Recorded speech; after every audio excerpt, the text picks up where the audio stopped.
Hi, everyone, and welcome back to Hot Off the Press, where we discuss people's interesting new releases. And to start off tonight, I would like to ask our panelists to introduce themselves and tell us a little bit about what they write in general. Aaron, will you kick us off? Sure. Hi, I'm Aaron Rosenberg. I write novels, children's books, role-playing games, pretty much anything people will pay me for. Yeah, that'll about do it. Okay, Elle-Marie, Hi, I'm Elle-Marie Wood. I write psychological horror stories, novels, screenplays, and poetry. Jenny, Hi, I'm Gini Koch. I write the Alien Catherine Kitty Cat series for Daw Books. I also write under a variety of other pen names and in all lengths and genres. okay, and James. Hi, I'm James J. Pittman. My main series is Felix Chan's Darkly Cozy Urban Fantasy, but I also write science fiction, any kind of speculative fiction. Okay, and I think I neglected to say that my name is Nancy Northcott, and I write historical fiction, several kinds of romance, and with Jeannie Adams, the Outcast Station science fiction series. So if we'll go around and let everyone tell us a little bit about the project that they're here to discuss. Elle-Marie, will you start? Sure, I'm here to discuss my new novella called 12 Hours from Raw Dog Screaming Press. It's the second book in their selected papers from there's a very long title here, selected papers from the Consortium for the Study of Anomalous Phenomena. It's a fun little series where we're all just kind of diving into psychological or at least mine is psychological, but visceral or just all types of horror. And there's a preface by Rhonda Jackson Joseph or RJ Joseph, who is gathering all of these materials together. So it's a lot of fun, and I'm going to be talking about that a little bit later. Okay, Jenny. I am here to talk about Plush Life, which is up there behind me, which is a re-release. Ginger Blue Publishing asked me if I would like to re-release this, and they were interested as long as I would do an epilogue. And so I wrote a kind of long one, and so I'm excited about that. So romantic suspense sent in and around New Orleans. Okay, James. Hey, I'm here to talk about my new science fiction action story, Pandora Squad. Basically, Dirty Dozen meets Stargate SG-1, and it's just a lot of fun adventure, action, blowing up aliens, and just having a good time with it. And Aaron. I'm here to talk about The Adventures of Cannon Bell, there we go, which is a Regency romance novel involving pirates. Okay. And what was the inspiration for the book that you're here to talk about tonight? Jenny?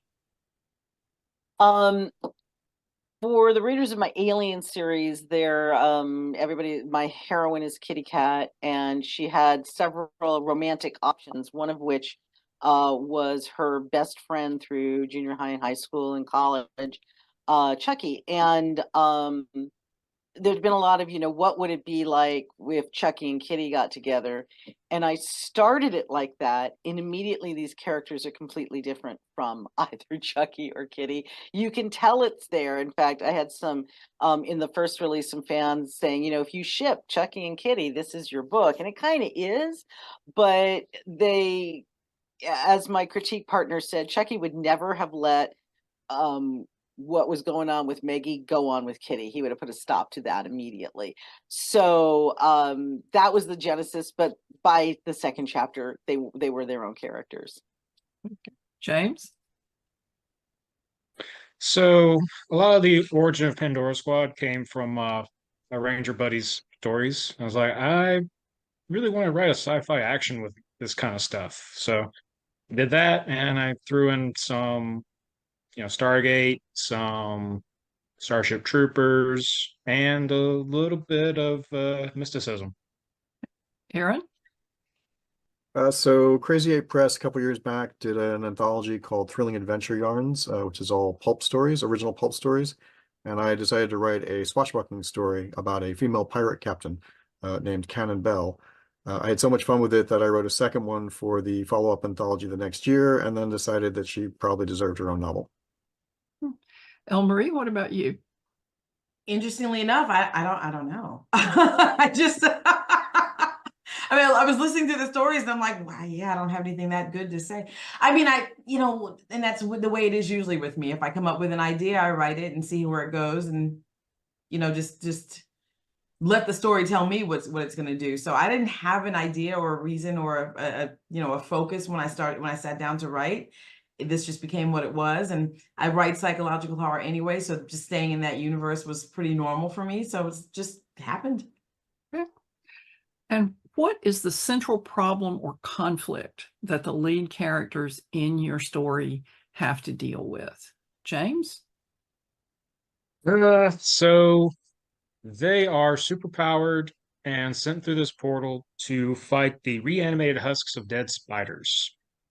So that's the main problem. They got to figure out these new powers, figure out how to survive on this alien planet, and not get skewered by the spiders the size of VW bugs. What kinds of new powers do they have? Uh, well, your basic stock of super strength, hearing, or no, super strength and healing, and some speed.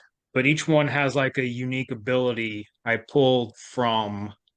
It's called the Habedamosha, the Sword of Moses, basically angelic magic. And I spent it with a little bit of a science fiction origin. Aaron?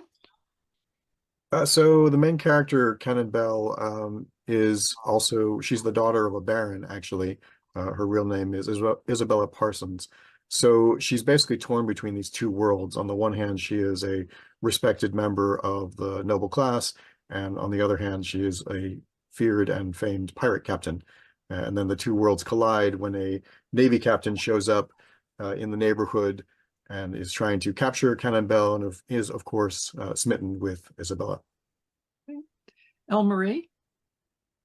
Well, my guy's a cabbie and he's tired, and so he pulls over and wants to, just take a break, just a couple minutes, watch the sunrise, and then he finds he can't move. He has to figure out why he can't move, why he's hearing things and seeing things, but he can't turn his head to look at them properly, and what that all means for him. And Jenny? Wow, excuse me, I just have to be creeped out for a moment. My characters really have like three compounding problems. They've been best friends forever, and neither one has admitted to the other one that they're in love with each other. They are about to land the biggest contract of their small business's career, and the company that they have to go out pack in 3 hours and get on a plane, and you'll be with them a week, is very family values. And so the research has been done and they have to pretend they're married, which is great for them romantically, not so great in that Maggie, the heroine, is engaged to somebody who within 3 pages, she shouldn't be anywhere near.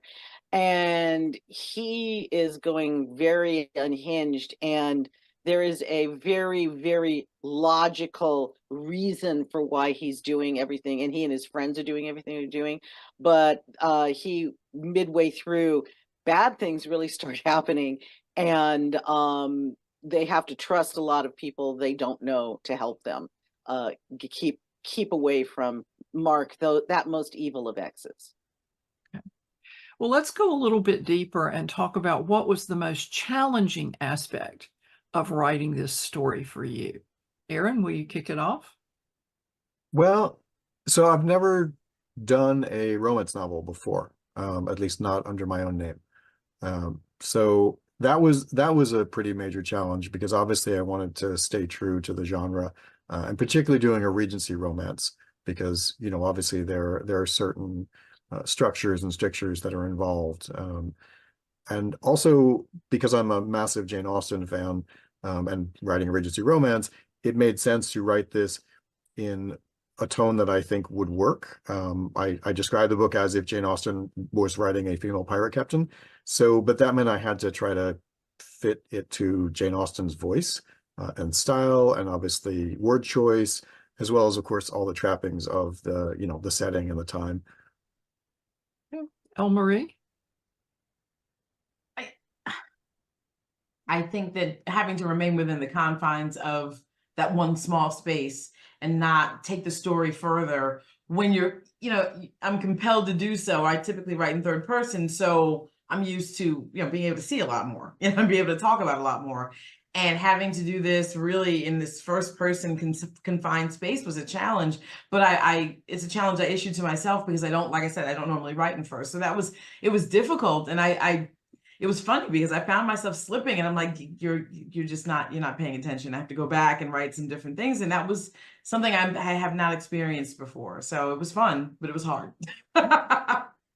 Jenny, what was most challenging for you? I originally planned to make this a straight romance, and straight romance is really hard. I could not sustain it. I could not keep two intelligent people who have been in love with each other since junior high, right? I could not keep them apart at the point where in a regular romance they would have had to, stormed off. It made no sense. I would hate both of them.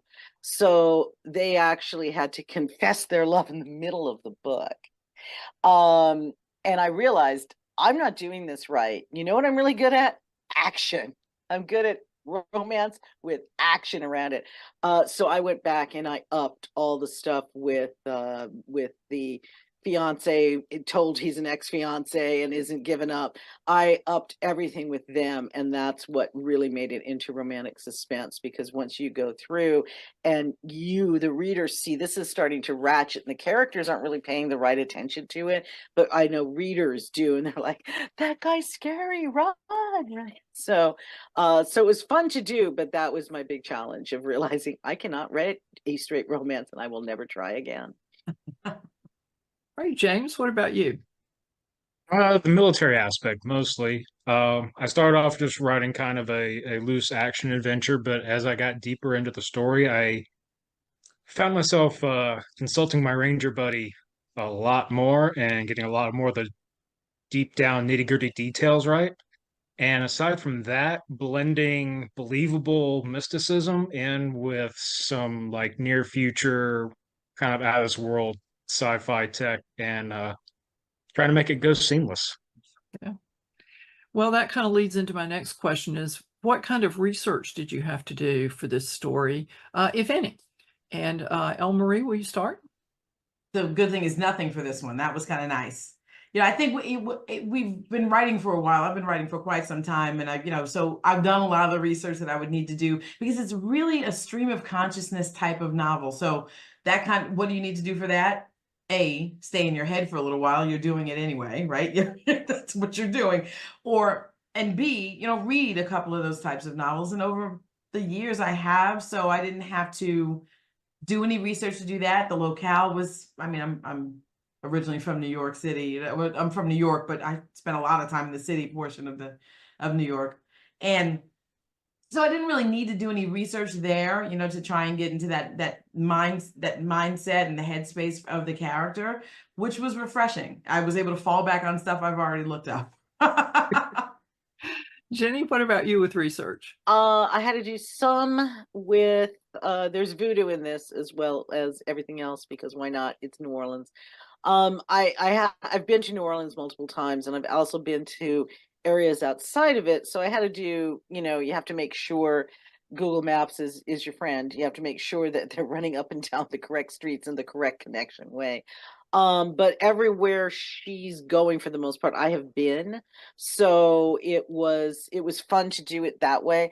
But then there's a psychological aspect, which is what the voodoo actually ties into. That Maggie has a severe psychological issue going on that her evil ex Mark is preying on, and that has to get fixed. The voodoo queen is the one who knows what's going on and how to fix it. And because there's all different kinds of magic as well. And so everybody ultimately has to go through her, and she assists with the figuring out what's wrong, confess what you've done, it's not actually a sin kind of thing. So I had to make sure I was talking about the tarot cards correctly and doing the psychology correctly. So, but like Elle-Marie, it wasn't the research I have to do for an Alien series book was just so much more than what I had to do for this. So it was the fun research of, hey, I need to go back to New Orleans and make sure the streets are going where I think they are. James, you mentioned your ranger friend. Do you want to go into a little more detail about that or about other research that you did? So the Ranger stuff played a huge role in my main character.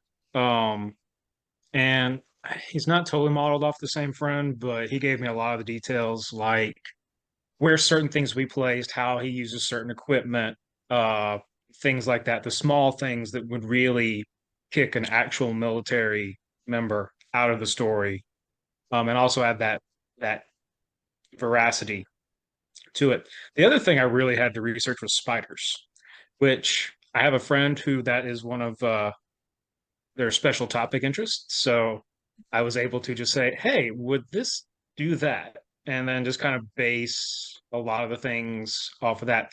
Normally, I do what El Marie does and just write stream of conscious. I love doing that. So this is like a whole 180 from what I normally do. Like I'm actually plotting with this and planning things out and diagramming how like this weapon particular works and et cetera, and like really going through all that, you know, iceberg, most of which doesn't make it into there, but at least I know the actual underpinnings if it should become relevant. So that was a lot of the deep dives that I did, like spider behavior, weapons tech, near future, et cetera. Okay. And Aaron, what was your research like? So I had to do a lot of research because obviously, I mean, Regency is a very specific time period. So, you know, not only do you have to go back and make sure that you're not using anything that's anachronistic, but you have to make sure that you're not using anything that's too old. And particularly because I was dealing with the Royal Navy. So, you know, there are changes to the uniform that occur at certain years. And, you know, someone who actually knows the period and, you know, reads a lot of material from that period, reads a lot of Regency romance, is going to spot it if I have the epaulets on the wrong side or the wrong kind of buttons, you know, the wrong gun because it didn't exist for until 2 years after the period. A lot of research on types of ships that were used, the type of sails. Fortunately, I've got a good friend who's a sailor, so he was able to go over some of my ship battles with me and make sure that some of that made sense because I am not a sailor at all.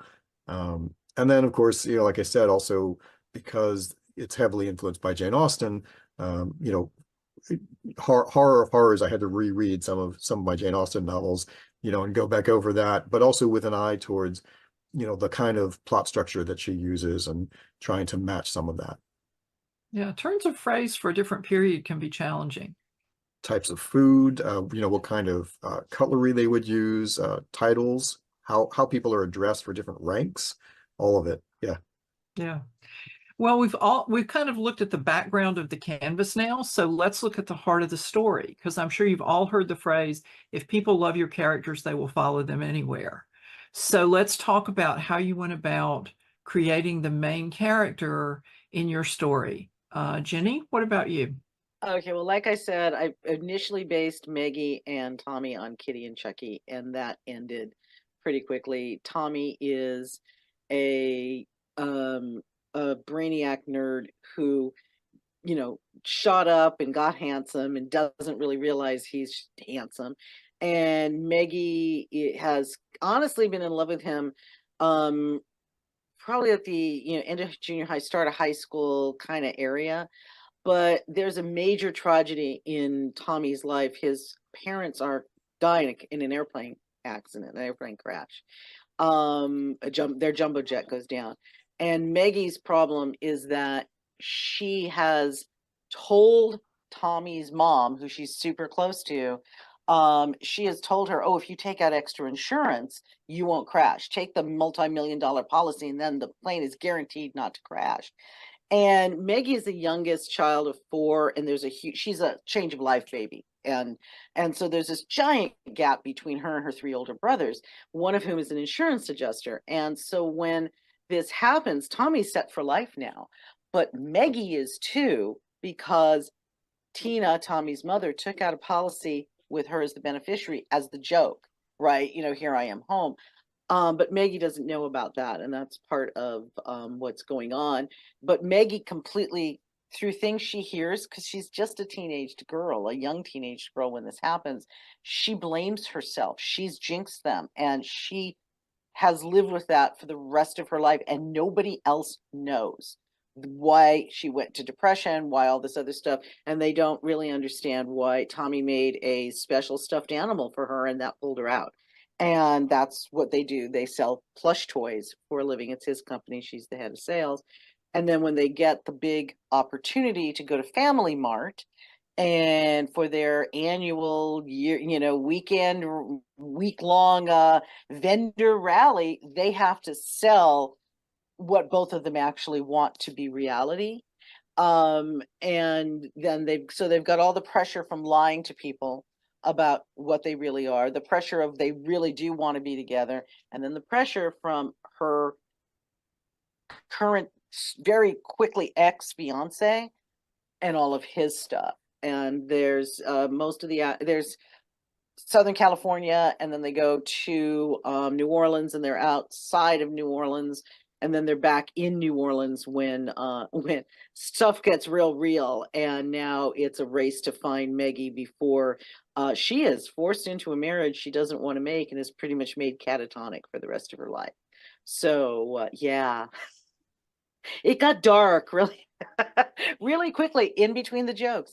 So that's why, like I said, I could not, it had to turn into romantic suspense. I couldn't sustain the other, but the suspense part and the action part, no problem. So, and I included a lot of local color of people that I have met there on trips, which was very fun to be able to add that in. So I really enjoyed it. James, how did you create your main characters?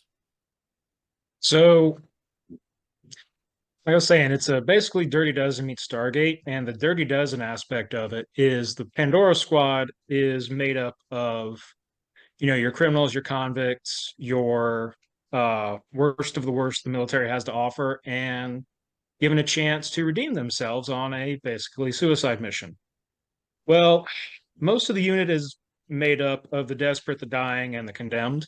But these guys, he basically got kangaroo court-martialed because of attachment to his brother. So he's trying to find out what's going on with his brother, and he got screwed over.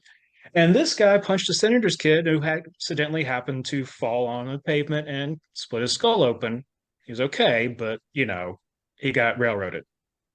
So my two main guys are actually innocents among the condemned.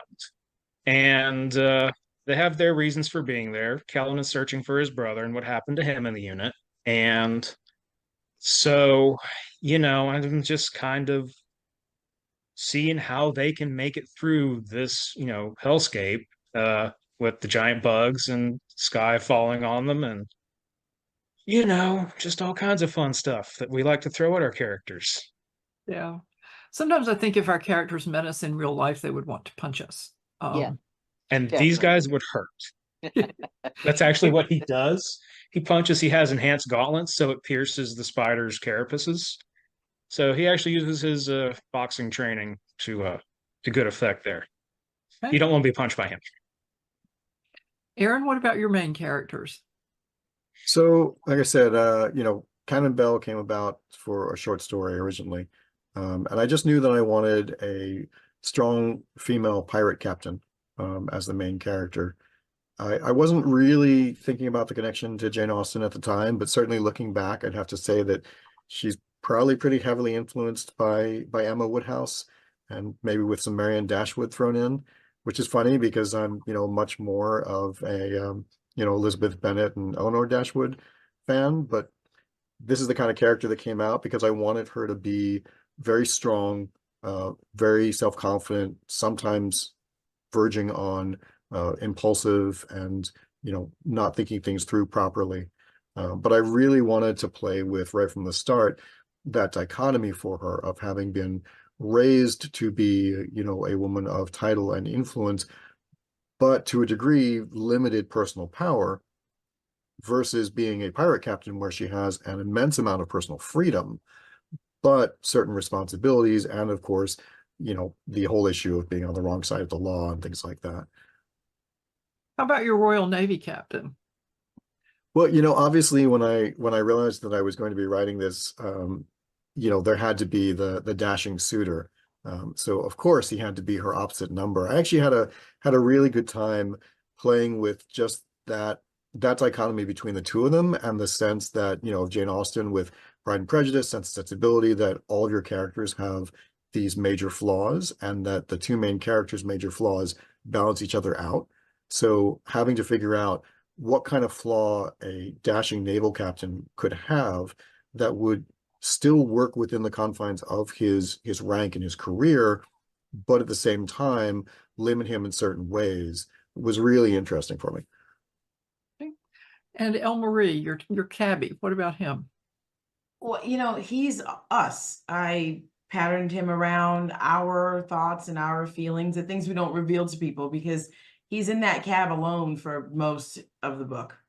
And he, like, is relative, right? I think that people who, any readers are going to relate to a character. That doesn't necessarily mean they like the character. Doesn't mean they hate him. Doesn't mean they love him, but they relate. And as long as you can find, you know, some sort of a connection to the character you're reading, good or bad, you know, you'll be engaged. You may want him to, you know, die a horrible death at the end, but you're still interested. You have an emotional response, and that is the focus. So he's basically created around us, and he thinks and says many things that I would think or say, or have, you know, I'm aware that other people would think or say about the topics that he goes through in his head. And he goes through so many different things as he's sitting there. So it's, I really just wanted to write a relatable character because we had to get to know him so intimately.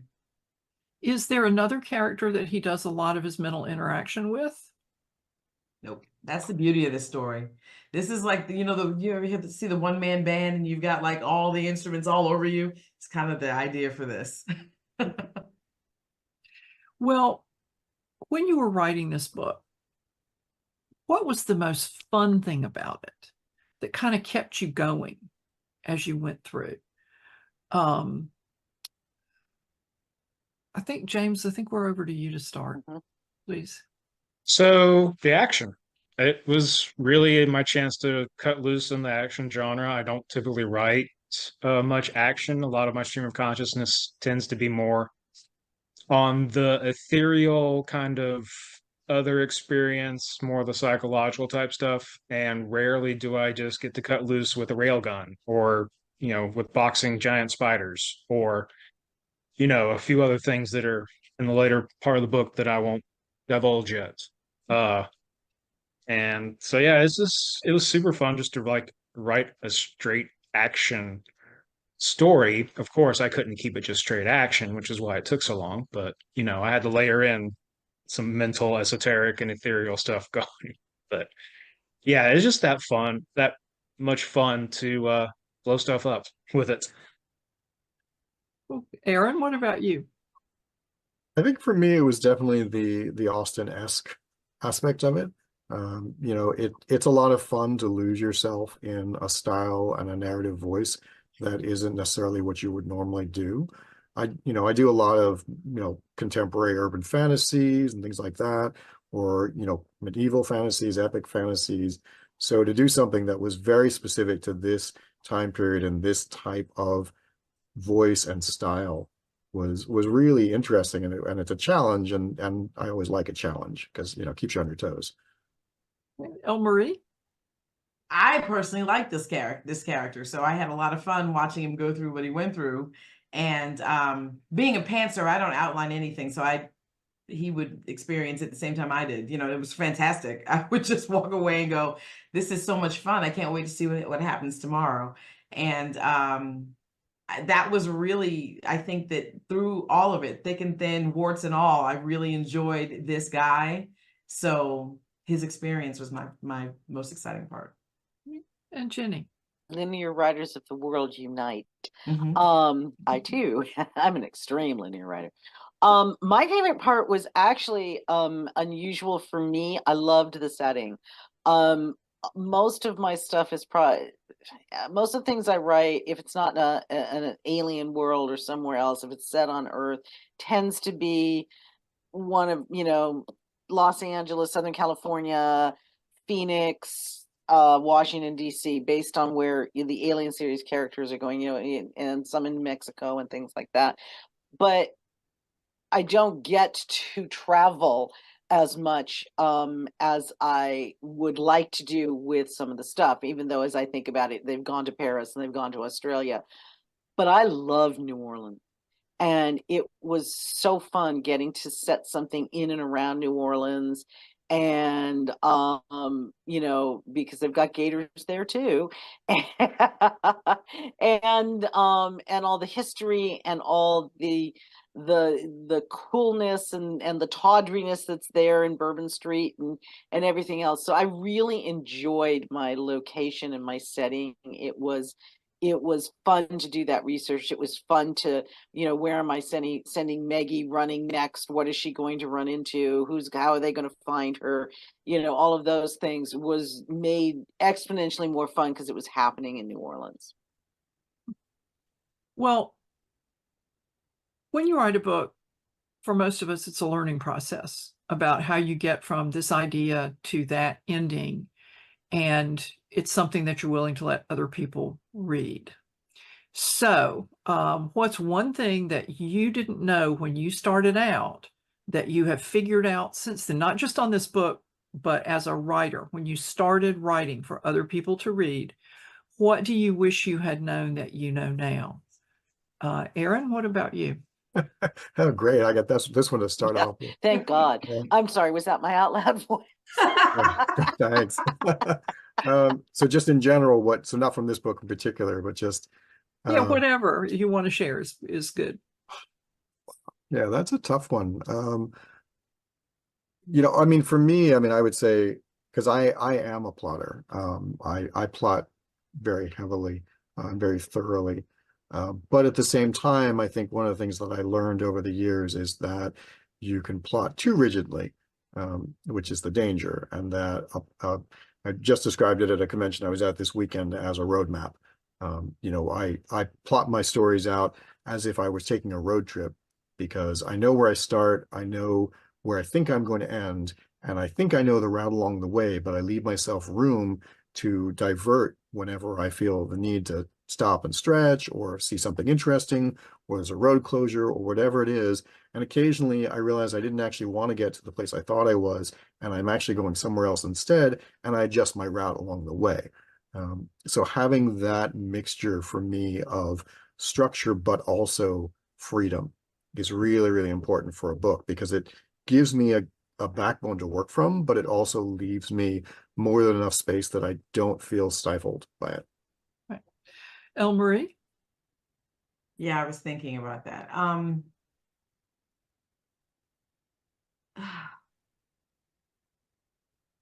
That's a hard question, because you learn so many things along the way. It's hard to know which, like what, I don't know. Because I knew early on that I wanted to have my own voice. So I can't say try to find your own voice, don't copy behind someone else. I knew that I didn't want to do that. So I was very careful. I hope I was very careful not to do that. I think that really, to be honest, I think the answer has to be that being a pantser is okay, because you plotters run the world, you know this. And when we're in school, we've all been taught plot, plot, plot. You know, that's the way you do it. That's what an outline is. That's what you go through. And those things were so difficult for me that I thought that was the only way I could do it. And I've still never plotted, right? But I would say, oh, you should be plotting, or I would beat myself up about you're not plotting, so how good can it be? And even though that argument with myself didn't last very long, I wish I'd never had it. You know, I wish I had never wasted mental energy on that whatsoever, because it's just not true for me. And I would submit not true for many. So, but it's hard. I came into this very, very, very, very young, and have been honing this for a long time. And so this little blip of, oh, you must do it this way or else it's wrong, and me saying, I don't want to hear that, I'm not listening to it. It was such a small moment. But like I said, I think if I had one thing I would pick and you know, pinpoint, it would be, I wish I had not wasted that energy, because it's simply not so for me. And I couldn't, if I did it the other way, the stories would be completely different. It would be a whole different sounding thing, and it wouldn't be mine. It would be, it wouldn't be Elle-Marie Wood. It would be someone else, some other version of me. Jenny? Well, I have two answers now because Elmarie said mine, which is no, I didn't write for 20 years because I tried. I was told by a teacher I knew, even at 15 and a half, I knew she was an idiot. And yet, when she said the only way to write is to outline, I believed her. Did me great for term papers and business proposals. But creativity doesn't work like that. And if you're a linear writer, which I am, like I said, I'm an extreme linear writer, it didn't work at all. And finally, the voices in my head got so loud and screaming that I had to do something. So I wrote them down and looked up 8 hours later with 200 pages because I type very, very quickly. I didn't care about, I just wanted to shut them up. So I didn't care about typos. I didn't care about anything. And I was like, oh, I'm never looking back after this. Right. So, but the other thing that I think relates to it, you need to listen to your characters and just let it flow. Your characters are going to want to do things that you didn't think they were going to want to do, and you should let them. When I started writing Plush Life, I didn't know Maggie had a psychological issue that makes this, you could almost say there is absolutely a psychological thriller aspect to Plush Life because she is cracking up. And if that doesn't get fixed, that woman's in an institution if you're lucky, right? So, but she told me about that and I let it go. And I listen to people all the time. Oh, these characters are fighting me. And I'm like, yeah, they're right though. They're right. And you can fix anything in post, but you can't make, if you're fighting your character's always right because it's coming from your hindbrain. And that's something that I've taught now for years is let go, just listen, right? I have started outlining a little, very little, very little, tiny baby steps, because I'm co-writing a lot of things right now with BB Bayless, and she has to know what I'm thinking in order for her to write what we want to write. And so you have to provide, we don't have the mental link, the telepathic link. We tried, it's not there yet. So I have to give her something, and that's actually is helping me with some other stuff, but I never argue with the characters. If the characters say, oh no, it happened this way, okay, sure. And then if I reread it and I look and go, this is terrible, you understand? And they're like, yeah, okay, do it differently. And yes, they all talk to me. But otherwise, I don't fight my characters. If my character says this is wrong, they're correct and I have to fix it. And I think far too many people don't come to that realization soon enough. And I think they're trying to force their characters and it feels forced when you read it. Okay. James? So very similar to the previous two answers, just a little bit reversed. I've always been a discovery writer, linear writer, pantser, whatever you want to call it. That's just how I write. I write stream of consciousness, and it just kind of comes out doing that way. One thing that I've learned writing this one in particular, and this actually does come via some wisdom from my ranger friend. It's okay to plot. It's okay to plan. He said, all the plans you make go out the window as soon as the first shot is fired. Of course, I had to clean that up a little bit. A lot more colorful language for that. But that has actually helped me tremendously writing Pandora because I will lay out mission objectives, what they're supposed to be doing. And then, for instance, not a spoiler, this happens on the first page. As soon as they jump out of the transit, they're in a rock slide because the door knocker they sent through blew up the cliff they were supposed to land on. So that whole plan went out the window.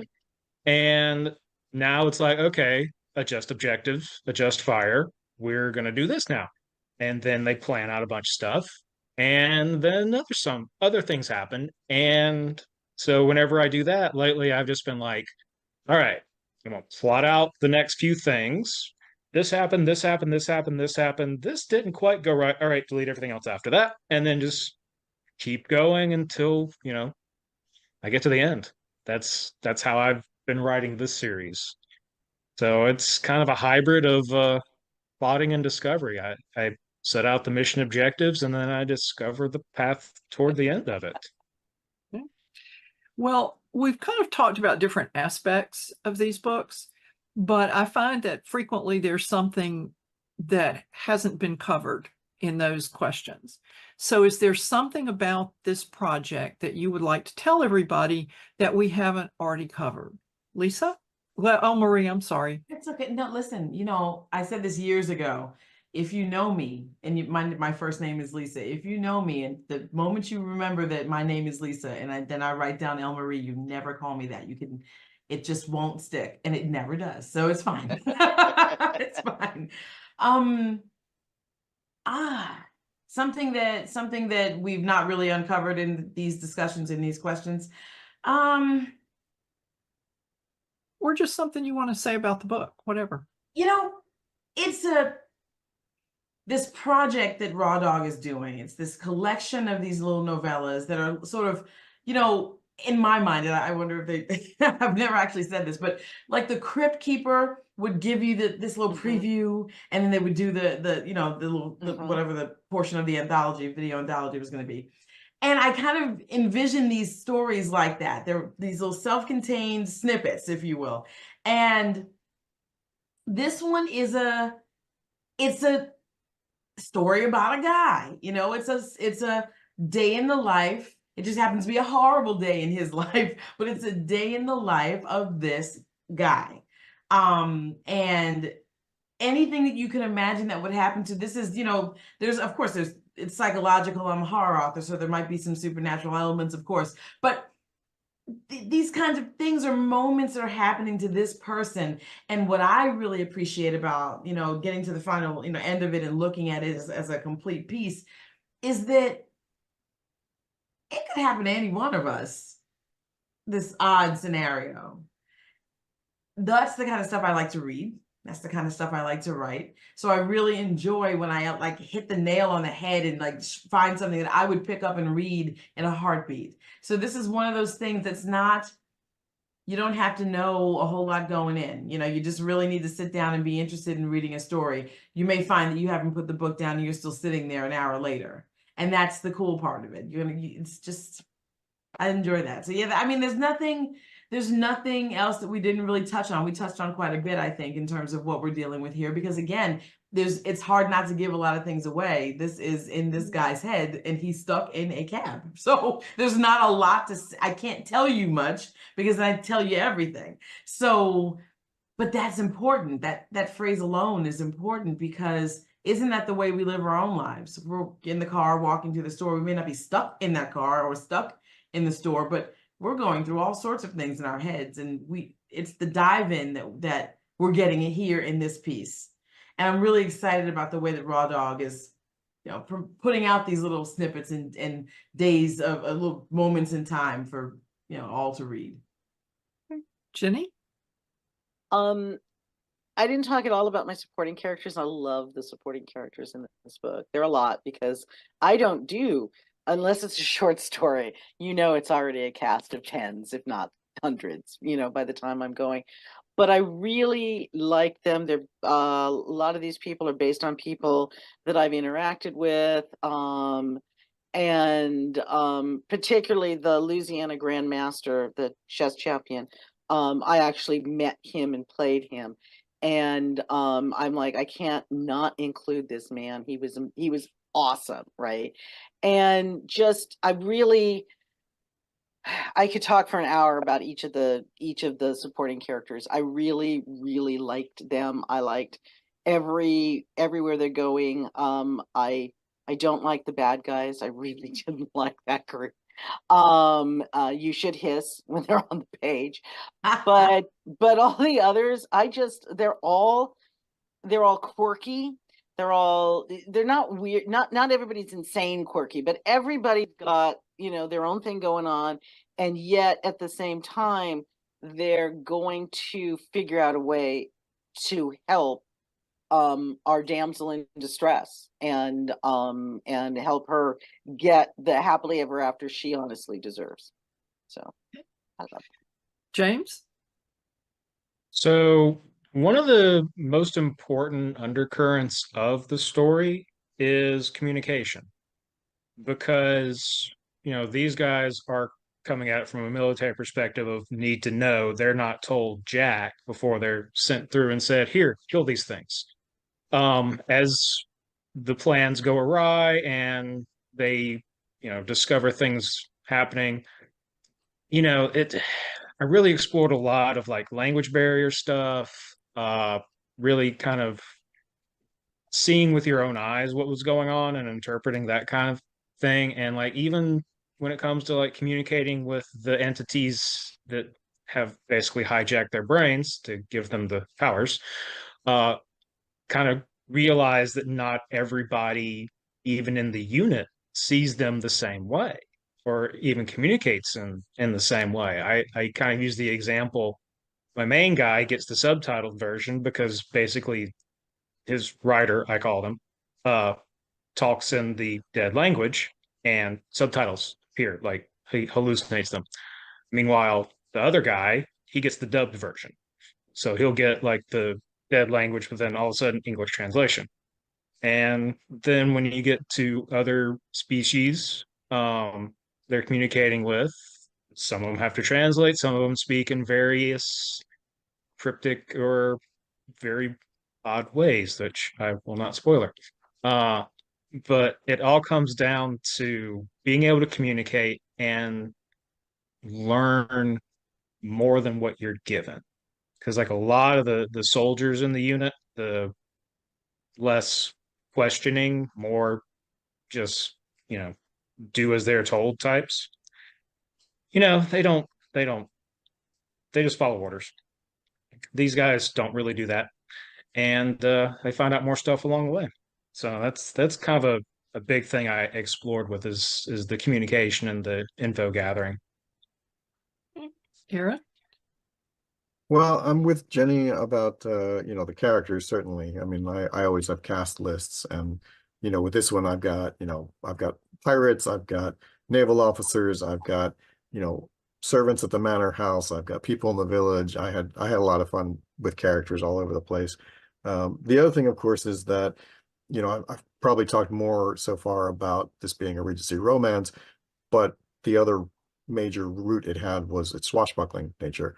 So, and that was just so much fun to be able to go back and forth between the drawing room novel feel and this swashbuckling adventure on the high seas feel. Well, we are actually coming up on time. So before we wrap it up, is there another book of yours that people who like this one might particularly enjoy, or people who like that one might particularly enjoy this one? Jenny, I think we're over to you. I think we are.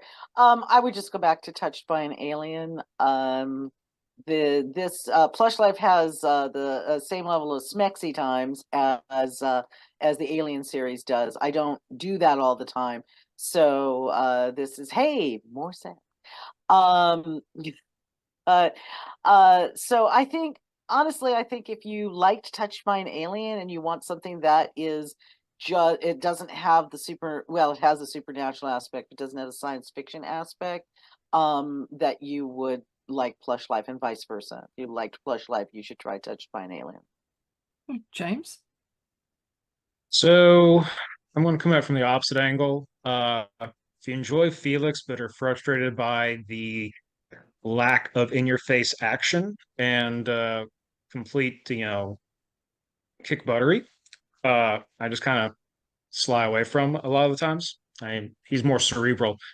This is more punch you in the face. So if you're, a fan of the action in your face, sci-fi, stuff blowing up, definitely check out Pandora Squad. Same style humor that I have, that's kind of my trademark, and same depth, but like I said, a lot more in your face, less sleight of hand. Okay. Aaron? So there are probably two. My Ariette Isles books, which are Deadly Fortune and Stealing the Storm, are also pirates, but it's a fantasy pirate adventure mystery. So it's a lot more swashbuckling and a lot less drawing room. And then on the other side would be Yeti Left Home, which is my cozy urban fantasy. So if you really like the relationships in Canon Bell, or like the relationships in Yeti Left Home, you'll probably enjoy the other one. And Elle Marie? Well, the 12 Hours is almost pure psychological horror, but if you like it, you might enjoy Telecommuting, which is my purest psychological horror in years. That's another novella, which I don't write many of, but it's funny that I've got like 4 right now, but that's it. Like that's a new thing for me. And if you wanted to enjoy some longer psychological horror, Crescendo is it's a great book. It's a fun one. All right, well then let's wrap up. If you will tell everyone where they can find information about you on your work or your social media. If you have another new, recent, or upcoming release you want to mention, this would be a great time to do that. And James, will you start? Sure. You can find me at halfacrepond.com or Pandora Squad. PandoraSquad.com takes you directly to the pre-order for Pandora. I've also am working on the 3rd Felix Chance book, Off Chance. It should hopefully be out later spring, early summer. And you can always find me on halfacrepond.com or on my Facebook page, J.E. Pittman Writes, or Instagrams at j.e.pittman. Aaron? You can find me at griffinrose.com, GRYPHONROSE. You can also find me at Crazy 8 Press, which is where Cannon Bell is, and the Art at Isles books. You can find me over at eSpec Books, Falstaff Books, Crossroad Press, obviously on Amazon, on Facebook, on Twitter. I'm Griffin Rose in most places. Marie? You can come to my website, elmariewood.com. On Twitter and Facebook, I'm elmariewood1.